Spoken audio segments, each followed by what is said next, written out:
Compact really does work with a lot of partners, large and small, and one of the key partners is Accenture.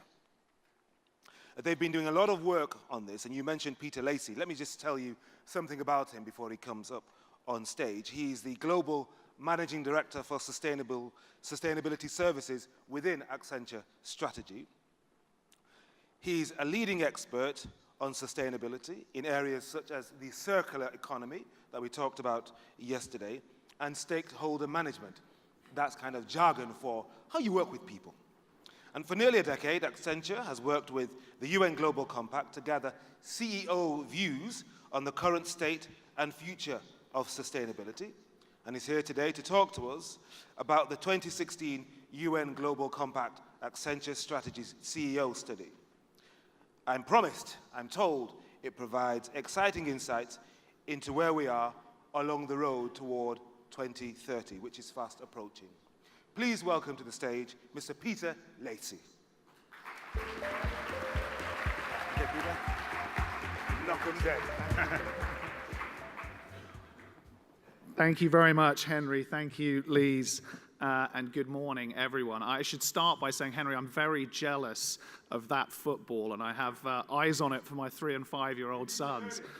But I hope that you're also jealous that I have an SDG pocket square that we might be able to trade and swap for later on.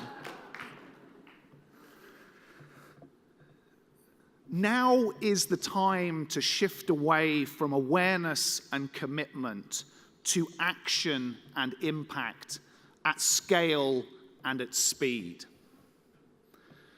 This is the clear message we heard from CEOs in the 2016 UN Global Compact Accenture study, the latest in a decade of research. This year, more than 1,000 CEOs participated in the study from companies of all sizes across more than 100 countries and more than 30 industry sectors. And a big thank you to many of you in the room today who contributed. And you'll find on your tables the summary of the results as I take you through some of the highlights. There is one clear and unambiguous message from this year's study: that business leaders committed to action on sustainability and to the Global Compact see Agenda 2030 as an essential window of opportunity, with 87% of CEOs viewing the SDGs as a chance to reset and refresh their approach. CEOs recognize real progress in embedding sustainability into business in the period since the Global Compact was founded. 2/3 now see sustainability embedded in their board-level discussions. More than half see these issues at the center of their strategies. This year, an unequivocal 97% of CEOs told us that sustainability is important or very important to the future success of their business. And 89% believe that commitment to sustainability is beginning to translate into real impact. But above all, as we stand at the foothills of the fourth industrial revolution, with its extraordinary transformative breakthroughs in the digital, biological, and physical worlds, CEOs underline an urgent need to reshape our global economy, redefining competitiveness and creating incentives to go further, faster, together, if we are to take advantage of this unique window of opportunity to deliver the world we want in 2030. In our study, 95% of CEOs told us that they feel a personal responsibility to ensure that their company has a clear purpose and role in society. Doug Baker of Ecolab told us, "The world is going to react to what we actually do to our planet, not to our intentions. And in the words of Paul Polman of Unilever, the new currency of legitimacy for business will be outcomes. It's all about action, delivery, and real impact. It's clear from our conversations that business leaders see an era of change as dramatic as any in the last 250 years, with extraordinary shifts across supply, demand, and rules of the game, and new technologies driving an era of radical transparency that will revolutionize our economy with unprecedented uncertainty and disruption. But in the midst of that transformation and that uncertainty, business leaders see milestones of progress creating a new opportunity for change. In the adoption of Agenda 2030 and the Sustainable Development Goals, in the success of the climate negotiations in Paris, and in the growing commitment to higher standards of labor practices and the Ruggie principles on human rights. Business leaders, for the first time, see a universal roadmap for innovation and global development that gives us a once-in-a-generation opportunity to bend the arc of the global economy towards greater health, wealth, equality, prosperity, and happiness.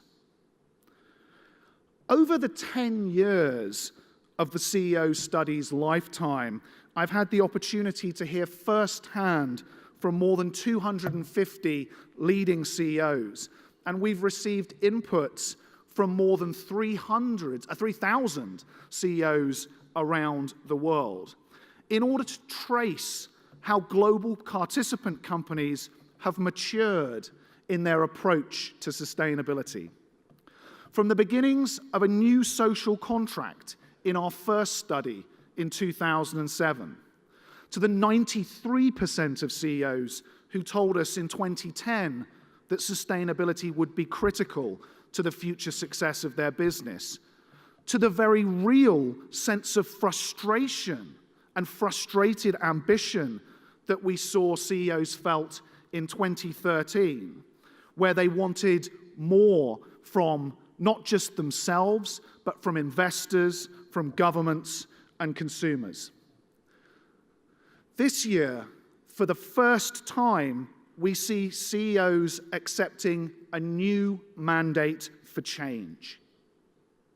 Nearly half of the business leaders we surveyed now believe that business will be the single most important factor in delivering the SDGs. CEOs see a role, an important role, for government, for investors, for consumers, but for the first time acknowledge that business holds the key. 3/4 of CEOs seeing the SDGs providing a clear framework to structure their efforts on sustainability. And the same number already see opportunities to contribute to the SDGs through their core business.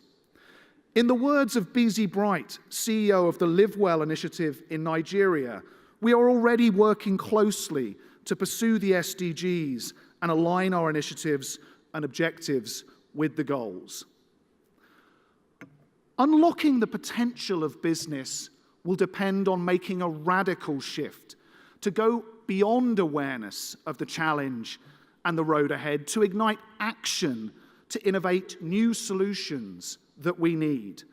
As Roxana Jaffer of Sovereign Hotels in Dubai told us, we need a common culture and mindset of shared responsibility.